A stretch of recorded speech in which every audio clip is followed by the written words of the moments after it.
From a measurement point of view, it's the biggest problem everyone's always had is attribution. How do you actually measure all of the activity from your digital channels back to what they're seeing on the business side? Because Google want to claim they've taken the generated leads for a client, for example, or sales for an e-commerce client.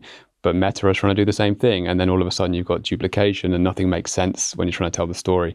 So attribution still hasn't really been solved, in my opinion. I don't think anyone's really doing it properly. You just kind of like pick a model and go with it. And that's your baseline.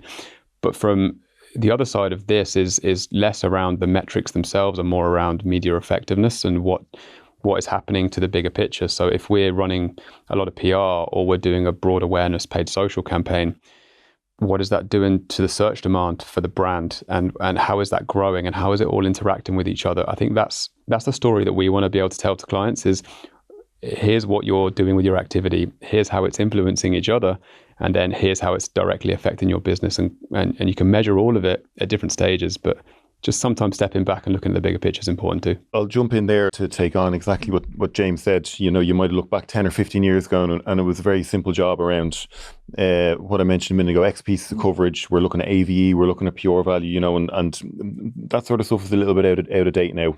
Even taking the fundamental theory that an earned PR piece with authenticity and a voice that is authoritative in the industry is completely different to a paid ad.